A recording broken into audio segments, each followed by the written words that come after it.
नमस्कार, मैं हूं आपके साथ कुलेश्वर पांडे। डिबेट लाइव बड़ी बहस मध्य प्रदेश में आपका स्वागत है। आज हम बात करेंगे मध्य प्रदेश में एक बार फिर से कांग्रेस और भाजपा जो है आमने सामने नजर आ रहे हैं। आपको बता दें कि मध्य प्रदेश की राजनीति में इस वक्त संगठन और सत्ता दोनों ही मोर्चों पर सवाल उठ रहे हैं।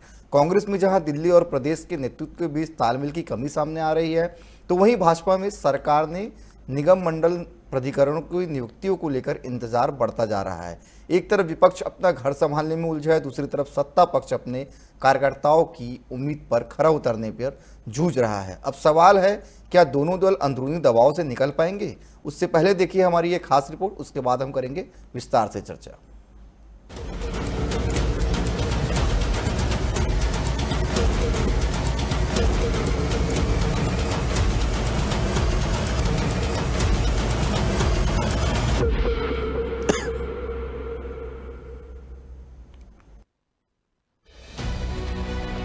कांग्रेस में संगठनात्मक हलचल तेज है। दिल्ली से निर्देश आया कि जिलों में सीमित संख्या में ही कार्यकारिणी बने।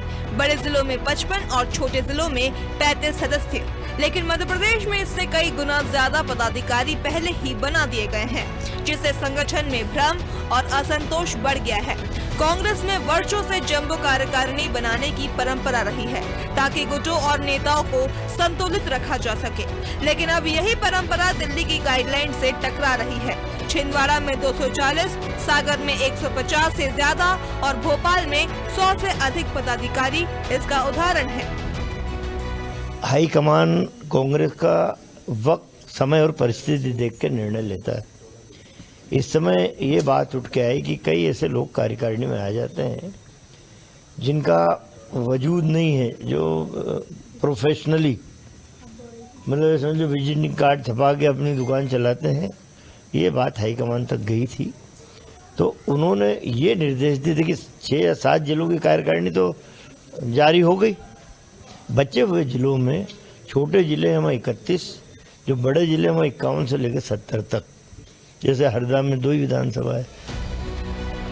प्रदेश अध्यक्ष जीतू पटवारी संगठन को मजबूत करने की कोशिश कर रहे हैं। गांव चलो अभियान, प्रशिक्षण शिविर और बैठकों के जरिए, लेकिन बार बार नियुक्तियों के रद्द होने से कार्यकर्ताओं में निराशा और असमंजस की स्थिति बन गई है। इस मुद्दे पर बीजेपी ने कांग्रेस पर हमला बोला। बीजेपी का कहना है कि कांग्रेस में अनुशासन नहीं, सिर्फ पदों की राजनीति चलती है और यही वजह है कि जनता का भरोसा लगातार घट रहा है। देखिए, मेरी शुभकामनाएं हैं, पर फिर भी जो कांग्रेस के साथ साथी सालों से लगे हुए थे, सीधे भंग करके मुझे लगता है कि उनके परिश्रम का अनादर कांग्रेस ने किया है। नया टैलेंट आए, ये भी आवश्यक है, पर पुराना जो नेतृत्व है, जो निरंतर परिश्रम के साथ लगा हुआ था, उसके साथ ये व्यवहार संभवतः उचित नहीं है। हालांकि बीजेपी खुद भी दबाव में है। सरकार बने काफी वक्त बीत चुका है, लेकिन निगम मंडल और प्राधिकरणों में नियुक्तियां अब भी नहीं हुई हैं। हजारों कार्यकर्ता लंबे समय से इंतजार में हैं, जिससे अंदरूनी असंतोष बढ़ रहा है। बीजेपी सरकार विकास और योजनाओं पर फोकस कर रही है, लेकिन संगठन स्तर पर संतोष की कमी साफ दिख रही है। चुनाव में मेहनत करने वाले कार्यकर्ताओं को अब तक अपेक्षित सम्मान नहीं मिला है। मध्य प्रदेश की राजनीति में आज हालात साफ है। कांग्रेस के सामने संगठन की परीक्षा है, बीजेपी के सामने सत्ता में संतोष की। अब देखना होगा कि कौन अपने घर को संभाल पाता है और कौन अंदरूनी दबाव में उलझ जाता है। Bureau report, TV 24 Bhopal.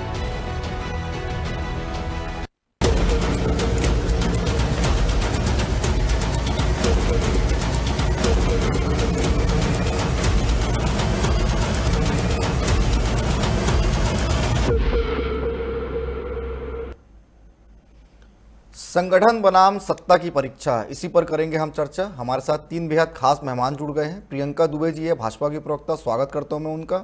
Ravi Varma जी है, कांग्रेस के प्रवक्ता, उनका भी स्वागत करता हूं। प्रकाश व्यास जी हैं, वरिष्ठ पत्रकार, उनका भी स्वागत करता हूं। प्रियंका जी, पहला सवाल मेरा आप ही से है। ठीक है, कांग्रेस जंबो कार्यकारिणी घोषित कर देती है, कांग्रेस के जो कार्यकर्ता है उनका संघर्ष जमीन पर नहीं दिखता, आप लोग कई सवाल उठाते हैं, लेकिन भारतीय जनता पार्टी तो सरकार में निगम मंडल की नियुक्ति क्यों नहीं कर देते? 2 से 3 साल हो गया सरकार को बने, कार्यकर्ता बहुत इंतजार कर रहे हैं आपके। नमस्कार जी। भारतीय जनता पार्टी में सर्वोच्च पद जो माना जाता है और जो कार्यकर्ता का भाव होता है, जिसके कारण भारतीय जनता पार्टी आज 2 सांसदों से लेकर के विश्व की सबसे बड़ी राजनीतिक दल के तौर पे उभर पाई है, तो उसका सबसे बड़ा भाव होता है कार्यकर्ता की कर्मठता। और वो यही मान करके सदैव कार्य कर रहे होते हैं कि जो भी दायित्व उन्हें दिया जाएगा, जो भी जिम्मेदारी उन्हें जब भी दी जाएगी, उसका पूर्ण शुचिता के साथ, पूरी कर्मठता के साथ वो उसका पालन करेंगे।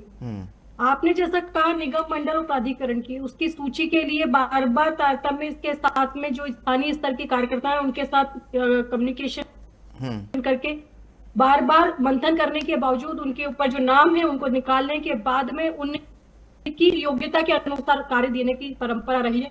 उसके बाद में भी मैं आपकी जानकारी एक साइड नोट करने चाहूँ, बार बार हमारे यहाँ पर अलग अलग अभियान चलते रहते हैं। चाहे अगर हम बात करें वीवी जी राम जी का जो अभी अधिनियम आया, उसको जमीनी स्तर तक समझाना, सुलझाना, उसकी बारीकियों से लोगों को अवगत कराना, चाहे वंदे मातरम के 150 वर्ष हुए हो तो उसकी महत्ता को, उसकी सांस्कृतिक महत्ता को और उसके आजादी से संबंधित महत्ता को जन जन तक पहुंचाना, ऐसे छोटे छोटे जो मॉड्यूल्स होते हैं उनके माध्यम से अभियान चले जाते हैं। और कार्यकर्ता अगर हम बात करें तो जिले जिले से लेकर मंडल और मंडल से लेकर के बूथ स्तर तक, शक्ति केंद्र से बूथ स्तर तक, माइक्रो मैनेजमेंट तक, उस भाव को हर एक कार्यकर्ता तक पहुंचाने की जिम्मेदारी में भी सतत माइक्रो मैनेजमेंट में भारतीय जनता पार्टी का कार्यकर्ता लगा रहता है। इसलिए ना ही उनके पास रुकने का, ना ही विश्राम करने का, ना विराम लेने का समय होता है। और इसी कारण सभी कहते हैं कि भारतीय जनता पार्टी 24/7 जो है वो इलेक्शन मोड में रहती है, क्योंकि हमारा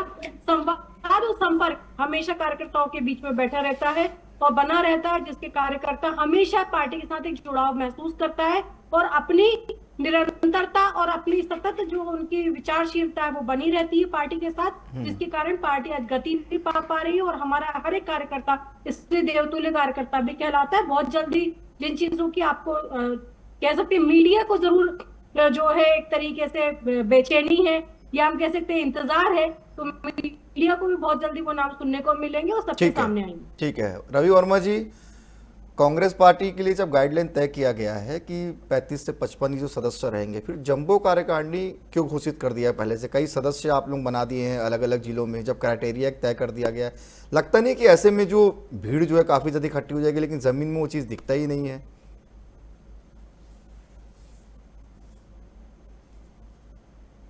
रवि जी अनम्यूट कर लीजिएगा, वीडियो म्यूट है आपका। जी आ रही है बात मेरी? जी अपनी बात रखिए। जी पांडे जी, लगातार भारतीय जनता पार्टी की सरकार अपनी कर्मों से, विफलताओं से लगातार घिरी हुई है। ऐसी स्थिति में तब जनता के प्रति जवाबदेही ना देके विपक्ष को लेकर जिस तरीके से भारतीय जनता पार्टी को लेकर भ्रम फैला रही है, जबकि उलट है, कांग्रेस पार्टी एक सच्चाई के साथ ये कहना चाहती है और सच ये है कि लोकतांत्रिक पार्टी है जहां संगठनात्मक ढांचे को लेकर समय समय पर मजबूती और उसे प्रभावी बनाने को लेकर समीक्षा और पुनर्गठन का काम करती है, जिससे कि कांग्रेस पार्टी जनता के प्रति और जवाबदेही हो, पहले से अधिक और हो, और हम कैसे जनता के लिए डिलीवर कर सके, दिशा में हमारी पार्टी मजबूती के साथ संगठन को और धार दे रही है। तो इसमें दो मत कहां होना चाहिए। संकट तो उनके पर है कि जो 20 साल से सत्ता में हैं, उनके कार्यकर्ताओं को वो समझने का मौका उन्हें खूब मिला। 3 साल से मोहन यादव जी डबल इंजन की सरकार चला रहे हैं, लेकिन तब भी वो निगम मंडल अध्यक्ष नहीं बना पा रहे हैं। तो ये बड़ा प्रश्न उनके सामने है कि सत्ता में रह के अगर वो अपने संगठन को सुधार नहीं कर पा रहे हैं, जिनके पास तमाम तरह के संसाधन हैं, वो दूसरों के घर में झांकने का प्रयास कर रहे हैं, जो बहुत ही हास्यास्पद है। ठीक है प्रकाश जी, लगातार हम देख रहे हैं कि भारतीय जनता पार्टी मध्य प्रदेश में काम तो कर रही है, लेकिन ऐसे में जो सत्ता में लाने के लिए कार्यकर्ताओं की बहुत मेहनत रहती है, वो दिन रात एक कर देते हैं पार्टी को जिताने के लिए, लेकिन उन्हीं कार्यकर्ताओं की उम्मीद अब बहुत ज्यादा हो गई कि कब निगम मंडल की लिस्ट आएगी। क्या कारण लगता है कि अभी तक लिस्ट जारी नहीं हो पाया? मुझे समझ में आता है कारण है वो सत्ता का नेतृत्व, सत्ता का जो केंद्र है वो बटा हुआ है मध्य प्रदेश में। जी एक तरफ सीएम की अपनी पावरफुल इमेज है, दूसरी तरफ जो नए अध्यक्ष बने हैं खंडेलवाल जी, उनका अपना एक नेतृत्व है, और तीसरा हमारे एक सीएम शिवराज जी, उनका अपना एक जमीनी तौर पर संगठन बहुत मजबूत रहा है। तो कार्यकर्ता कहीं ना कहीं तीनों गुटों में बटे हुए हैं और इस वजह से असमंजस की स्थिति बन गई है, जो ऊपर का नेतृत्व है उसको, इसलिए देरी हो रही है। जी पांडे जी, कब तक होने की उम्मीद है? क्योंकि भारतीय जनता पार्टी तो कह रही है कि जल्द कर देंगे, लेकिन ऐसे में जो कार्यकर्ता कहीं ना कहीं उसमें मायूसी जो है बहुत ज्यादा छा जाती है कार्यकर्ताओं में। नहीं, कार्यकर्ता मायूसी इसलिए नहीं है, कार्यकर्ता की जो पार्टी बीजेपी पिछले 20 साल से सत्ता में, कहीं ना कहीं वो उनको लाभ सत्ता का तो मिल ही रहा है, लेकिन अब चूंकि आने वाले समय में पंचायत के निगमों के निकायों के चुनाव आने वाले हैं, तो संगठन को मजबूत बनाना दोनों पार्टी के लिए आवश्यक है। ठीक है। नहीं तो फिर क्या होगा कि निगम चुनाव में और पंचायत चुनाव में दोनों को कहीं ना कहीं परेशानी का सामना करना पड़ेगा। ठीक है। प्रियंका जी, क्या आपसी तालमेल नहीं बैठ पा रहा है क्या भारतीय जनता पार्टी के अंदर? क्या वाकई में सब कुछ ठीक नहीं, जो दिख रहा है वो अंदर से ठीक नहीं है? कुलेश्वर जी, ये जो भारतीय जनता पार्टी है ये अनुशासन की पार्टी है जी। और अनुशासन में मैंने पहले ही कहा कि जिसे जो जिम्मेदारी दी जाती है वही उसका दायित्व करने और निर्वहन करने के लिए अपने आप को कर्मठ मानता और उस काम में लग जाता है। तो ना हताशा होती है, ना निराशा होती है, ना अवसाद होता है, ना कुछ और महसूस होता है। परंतु ये वो लोग नहीं समझ सकते जिन्हों को सिर्फ और सिर्फ सत्ता हासिल करना जिनका कभी मकसद रहा हो। मेरे भाई बात कर रहे थे लोकतांत्रिक पार्टी की। ये वही लोकतांत्रिक पार्टी है जिसमें व्यक्ति अगर सत्य बोल देता है तो उसको निष्कासित कर दिया जाता है। जैसे एसआईआर की प्रक्रिया के ऊपर सवाल खड़ा करने के लिए के.एन. राजन्ना जी को इन्होंने निष्कासित कर दिया, सत्य बोलने पर लक्ष्मण सिंह जी को इन्होंने निष्कासित कर दिया, सत्य बोलने पर प्रमोद कृष्णन जी को इन्होंने निष्कासित कर दिया। ऐसे ही बहुत से लोग हैं। अगर बात करें तो हरीश चौधरी जी को कमलेश्वर पटेल जी हैं, वो पार्टी का लोकतंत्र समझाते हैं। दिग्विजय सिंह जी को ज्योतिरादित्य सिंह जी पार्टी का प्रोटोकॉल समझाते थे और पार्टी से बाहर कर दिए गए। स्थिति ये आ गई कि जब ज्योतिरादित्य सिंधिया जी ने सत्य बोला तो उनको कमलनाथ जी ने कह दिया आप धरातल पर आ जाइए, आप सड़कों पे उतर जाइए। जनता के मुद्दों के लिए उनको सड़कों पे उतरना पड़ गया। वही कमलनाथ जी दिग्विजय सिंह जी के लिए पोस्ट करते हैं, वही दिग्विजय सिंह पलटवार भी जो है वो भी पोस्ट के माध्यम से, फेसबुक के माध्यम से बात करते हैं, क्योंकि उनको मालूम है कि पार्टी फोरम पे बोलने पे, पार्टी के डेकोरम पे कोई फर्क नहीं पड़ेगा। उनको सिर्फ और सिर्फ अपनी सत्ता और अपनी अप्रोच बना करके रखनी, इसलिए सारे के सारे ट्विटर या पोस्टबुक या फेसबुक पोस्ट खेलते रहते हैं। इसके अलावा और कुछ नजर नहीं आता है। इसके अलावा अगर हम बात करें, शायद ये काफी असम्मानित बात होगी कि एक कार्यकर्ता की कार्य भावना की तुलना जानवरों से की जाए, कभी कुत्ते से कर दी जाए, कभी घोड़े से कर दी जाए, कभी किसी और चीज से कर दी जाए। तो मैं समझ सकती हूँ कि इस प्रकार के जब भाव कार्यकर्ता के लिए रखे जाते हो तो कार्यकर्ता अपने आप को कितना मोटिवेटेड फील करता होगा। दूसरी बात, जब इनके जिला अध्यक्षों की नियुक्ति हुई तो सवाल खड़े करने वाली भाजपा नहीं थी, खुद इन्हीं के जिला अध्यक्ष थे जिनके नाम काटे गए थे और उन्हीं ने होर्डिंग लगाए थे कि रायशुमारी चोरी हो गई। जबलपुर में मुंडन करवाने वाले भाजपा ही नहीं थे, कांग्रेस ही थे जिन्होंने जीतू पटवारी जी के विरोध में अपने जो मुंडन करवा दिया था। तख्ती लटका करके उज्जैन में घूमने वाले भी कांग्रेस ही थे जिन्होंने इनका विरोध किया था। चिंटू चौकसे जी कांग्रेस के जिला अध्यक्ष थे जिन्होंने दिग्विजय सिंह जी को अपशब्दों से सुशोभित किया था और गालियां बकी थी। तो ये सब करने वाले भारतीय जनता पार्टी के कार्यकर्ता कदापि नहीं हो सकते। हम अनुशासन में रहने वाले हैं, हमें जो जिम्मेदारियां दी जाएंगी अथवा ना भी दी जाए, हम सिर्फ और सिर्फ अपनी विचारधारा के प्रति समर्पित होकर कार्य करते हैं और आगे भी करते रहेंगे। ठीक है रवि जी, क्या कांग्रेस में अनुशासन का पालन नहीं हो रहा है? क्योंकि देखिए हमने भी देखा है कि कई बार नियुक्तियां तो होती है लेकिन फिर रद्द कर दिया जाता है। सदस्य के लिए एक तय सीमा की गई है लेकिन ज़्यादा सदस्य बना दिया गया है। ये तमाम लोग जमीन पर क्यों नहीं दिखते संघर्ष करते हुए?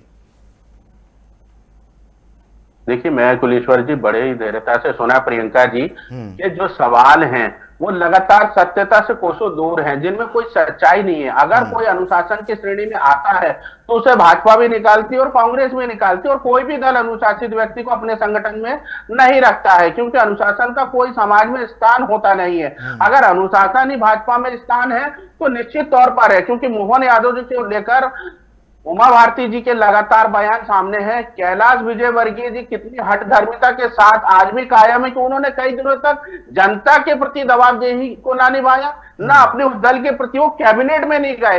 ये भूल जाती है कि कैबिनेट की बैठकों में तक में नहीं जाते थे। गुरूर, घमंड, सत्ता का दम कितना था ये देखा जा सकता है कि अपने से जूनियर के बन जाने पर, मुख्यमंत्री उसकी पर्ची खुल जाने पर, कहे लॉटरी खुल जाने पर वो एक दूसरे को देख नहीं सुभाते हैं। भाजपा की रस्साकसी और गुटबाजी सब देख रही है। और उस गुटबाजी का शिकार मध्य प्रदेश की जनता, इंदौर ने 32 मौतों को चुका कर दी है कि भाजपा के विकास के मॉडल ने किस तरीके से जान ली, किस तरह के असमन्वय ने जान ली है। महापौर कुछ कह रहे हैं, कैलाश विजयवर्गीय जी ने अपने जवाबदेही को निभाया नहीं। ये गुटबाजी होती है जिसका भुगतान जनता भुगत रही। अरे हम तो विपक्ष में हैं, हमने केवल उन लोगों को आईना दिखाया है जो अनुशासित है, जो शासित है। आज वो कांग्रेस पार्टी में है और कांग्रेस पार्टी का जन्म जो है कोख से हुआ है, संघर्ष की कोख से हुआ है। और कांग्रेस पार्टी जनता के दुख दर्द पर समझती है, ना कि अनुशासन व्यक्ति को पालना पोषना। अनुशासित व्यक्ति को पालना पोषना भाजपा का काम है। आज तक इन्होंने जवाबदेही तय नहीं करी। मोहन जी इतने बोले साबित हो गए कैलाश विजयवर्गीय के सामने कि आज तक वो कार्रवाई नहीं करवा पाए हैं। कैलाश विजयवर्गीय के लगातार सुप्रीम कोर्ट संज्ञान ले रहा है। होना ये कहता है, अनुशासित होना ये होता है कि कितने लाचार, कितने बेबस है मोहन यादव और इनके खंडेलवाल की। विजय शाह पर कोई कार्रवाई नहीं कर पाए। कांग्रेस पार्टी का जो एक आकार है अगर कार्यकारिणी को लेकर, कांग्रेस पार्टी एक समावेशी न्याय के साथ समाज के साथ राजनीति करने वाली। ठीक है रवि जी, मैं प्रियंका जी से ले लेता हूं जवाब। प्रियंका जी कुछ बोलना भी चाह रही है। प्रियंका जी, साफ तौर पे कांग्रेस का यही कहना है कि कांग्रेस पार्टी में जो अनुशासनहीनता करता है उसको बाहर का रास्ता दिखाया जाता है, और आप लोगों के पार्टी में कोई करता है अनुशासनहीनता उसको पार्टी में ही रखा जाता है, चुप्पी साध लेते तमाम नेता। जवाब दे दीजिए। सर्वप्रथम अनुशासन, डिसिप्लिन, इसे समझिए क्या होता है, क्योंकि आप जिन शब्दों का प्रयोग कर रहे थे शायद या तो आप उनका अर्थ नहीं समझते हैं या समझने में अपने आप को कोसों दूर पाते हैं। तो पहले शब्द भाव को समझिएगा। अनुशासन, शासन, प्रशासन, ये अलग अलग शब्द होते हैं रवि जी। पहले इनमें भेद करना सीखिए, फिर बात करिएगा। अगर नहीं आता ये मोहन यादव जी को सिखाइए, ये मुझे मत सिखाइए। अगर हम बात करते हैं अनुशासन, उसके बाद मैं आपकी बात का जवाब दे रही हूँ। रवि जी सुन लीजिए, धैर्यपूर्वक सुनने की आदत डालिए। ये आपका पीसीसी कार्यालय नहीं है, किस तरीके का अनुशासन है, क्या वो जवाब धैर्यपूर्वक सुनने की आदत डालिए। इसके बाद जवाब रवि जी सुन लेते हैं प्रियंका जी को भी। अनुशासन खेलेंगे रवि जी, प्रियंका जी को भी सुन लेते हैं, फिर आपके पास बुलाते हैं। तो फूल सिंह परैया जी खुद पूरा टेंशन लेने के लिए एक विवादित स्टेटमेंट दे देते हैं और राहुल गांधी जी का दौरा वहीं ध्वस्त हो जाता है। और पूरी की पूरी जो फुटेज लेने की कोशिश है आपके फूल सिंह परैया जी करते, और किस प्रकार का बयान उन्होंने दिया था ये आपको भी पता और हमें भी पता, और उससे मैं रिपीट बिल्कुल नहीं करना चाहती। कई बार डिबेट हो चुकी है। तो आपके यहाँ तो फूल सिंह परैया जैसे लोग हैं, आपके यहाँ उमंग सिंघार जैसे लोग हैं, आपके यहाँ बाबूलाल चंदेल जैसे लोग हैं, आपके यहाँ सिद्धार्थ कुशवाहा जैसे लोग हैं। तो आप हमें तो कहीं से कहीं तक मर्यादा का पाठ बिल्कुल मत पढ़ाइए। ना आपके यहाँ स्त्रियों का सम्मान हो सकता है, ना कार्यकर्ताओं का सम्मान हो सकता है। किसी को सम्मान देने की परंपरा कांग्रेस की कदापि नहीं रही है, परंतु अराजकता फैलाने की, आतंकवाद फैलाने की, अलगाववाद फैलाने की परंपरा आप लोग की सतत रही है और आप उसी का अनुसरण करते आए हैं। ठीक है प्रकाश जी, आने वाले चुनाव में चुनौती किसके लिए होगा, कांग्रेस के लिए कि बीजेपी के लिए? नहीं, चुनौती तो विशेष रूप से जो विपक्ष में उसको ज्यादा होती है, और सत्ता पक्ष पिछली बार देख चुके हैं कि एंटी इनकम्बेंसी होती तो इतने बहुमत से बीजेपी की सरकार नहीं बनती। तो कांग्रेस के लिए चुनौती मध्य प्रदेश में इसलिए है कि कांग्रेस में एक लड़ाई चल रही है युवा नेतृत्व वर्सेस बुजुर्ग नेताओं की। बिल्कुल बिल्कुल। जो बुजुर्ग नेता हैं जिसमें कमलनाथ जी हैं, दिग्विजय सिंह जी हैं और भी लोग हैं, वो युवा नेतृत्व को दिशा भी नहीं दे पा रहे हैं और वो कहीं ना कहीं उनका विरोध पीठ पीछे होता रहता है। तो राहुल गांधी जी के लिए कांग्रेस के दिल्ली नेतृत्व के लिए बड़ी चुनौतियां हैं कि आने वाले समय में चुनाव आएंगे निकायों के या विधानसभा के, तो किस तरह संगठन को यहाँ मजबूत कर पाएंगे। जी पाटिल जी। रवि जी अपनी बात रख लीजिए, आप कुछ बोल रहे थे। जी मैं वही कह रहा था कि शासन अनुशासन, अगर इतनी 32 मौतों के बाद भी शासन और अनुशासन में प्रियंका जी उलझी हैं, तो ऐसा अनुशासन उनका में ही उनका दल उलझा रहे। लेकिन हम जनता के प्रति जवाबदेही है। शासन अनुशासन में कांग्रेस पार्टी ने हमेशा से उन चीजों की परख रखी है, और जब जब इस तरीके का अनुशासन व्यक्ति सत्ता में बैठा रहेगा, अनुशासित व्यक्ति, उसका कांग्रेस पार्टी पूरी मुखरता के साथ विरोध करेगी। अगर हमारी कार्यकारिणी की बात है तो कांग्रेस पार्टी एक समावेशी राजनीति करती है, जहां पे अनुसूचित जाति वर्ग के लोग हो, दलित आदिवासी हो, सबका प्रतिनिधित्व देना कांग्रेस पार्टी समझती है, और उस आधार पर अगर हम आकार देना चाहते हैं तो उसमें कोई दो मत नहीं होना चाहिए। ये भाजपा है जो पर्ची से आदमी तय करती है, ये भाजपा की समस्या है, ये कांग्रेस पार्टी की समस्या नहीं है। बेहतर ये हो कि भारतीय जनता पार्टी एक अनुशासित ढंग से जनता के प्रति दबावदेही हो, वरना जनता देख रही है, इनको भगा देगी इस सरकार से। ठीक है प्रियंका जी, अपनी बात रख लीजिए। पर्ची के ऊपर सवाल खड़े करने वाले लोग पहले ये तो बताएंगे कि जिनकी राजमाता का वचन ही इनके लिए शासन हो जाता है, वो राजमाता से कब विमुख हो पाएंगे, राजमाता के मोह को कब भंग कर पाएंगे, और उनसे बाहर निकल के, उनकी पुत्र मोह से बाहर निकल करके कब धरातल के मुद्दों पे कार्य कर पाएंगे। थोड़ा सा इस पे चर्चा कर लीजिए। तो आप लोग जो 10 जनपद संचालित होते हुए कदापि लोकतंत्र की बातें ना करें, जिन्होंने सत्ता को, लोकतंत्र को, संविधान को सिर्फ सत्ता लोलुपता के लिए बदल दिया हो, आपातकाल लगा दिया हो, लोगों की आवाजें बंद कर दी, जिसे आप राजमाता कह रहे हैं, लगातार उनका दल आज भारतीय जनता पार्टी का सिरदर्द बना हुआ है, क्योंकि सत्ता व्यवस्था की लुटेरी भारतीय जनता पार्टी जनता के प्रति जवाबदेही नहीं है। अगर जवाबदेही होती तो इस तरीके से बौखलाते नहीं उनके नेता, और ना ही रवि जी सुन लेते हैं, प्रियंका जी को भी, आपको भी समय दिया था मैं, तरीके से काम करना होगा। रवि जी थोड़ा सा प्रियंका जी को भी सुन लेते हैं, आपको भी पर्याप्त समय दिया था। जी प्रियंका जी अपनी बात रखिए। मैं वही कहूंगी कुलेश्वर जी कि अगर लोकतंत्र की विशेषता पक्ष और प्रतिपक्ष दोनों से होती है, परंतु प्रतिपक्ष सकारात्मक हो और सक्रियता के साथ जब आगे बढ़ता है तभी वो सत्ता तक भी पहुंच पाता है। जैसे भारतीय जनता पार्टी ने बहुत लंबा एक समय जो है वो प्रतिपक्ष के तौर पे बिताया और उसके बाद आज सत्ता पे आरूढ़ है। तो कोशिश प्रतिपक्ष को यही करनी होती है कि सत्ता के साथ में सकारात्मकता और समाधान निकालते हुए आगे बढ़े, ना कि सदन हो चाहे सड़क हो सिर्फ हंगामा करे, समाधान पे चर्चा ना करे तो जनता नकार देती है, जैसे आज अलग अलग राज्यों में कांग्रेस को नकार चुकी है। चलिए ठीक है, अब समय भी इजाजत नहीं दे रहे, इसलिए इस विषय को यहीं समाप्त करेंगे। आप तीनों मेहमान का बहुत धन्यवाद हमारे साथ जुड़ने के लिए। तो कुल मिलाकर मध्य प्रदेश में कांग्रेस और बीजेपी जो एक बार फिर से आरोप प्रत्यारोप को लेकर आमने सामने है। अगर हम बीजेपी की बात करें तो निगम मंडल की नियुक्ति को लेकर कांग्रेस सवाल उठा रही, तो वहीं कांग्रेस की में भी सदस्य जो जंबो कार्यकारिणी जो बनाई है कांग्रेस पार्टी ने, उसको लेकर भी बीजेपी कई सवाल उठा रही। तो कुल मिलाकर सियासत हाई है मध्य प्रदेश में और कांग्रेस बीजेपी एक बार फिर से इसे लेकर आमने सामने। फिलहाल आज के लिए इतना ही, कल किसी और विषय के साथ मिलेंगे। मुझे दीजिए इजाजत, धन्यवाद।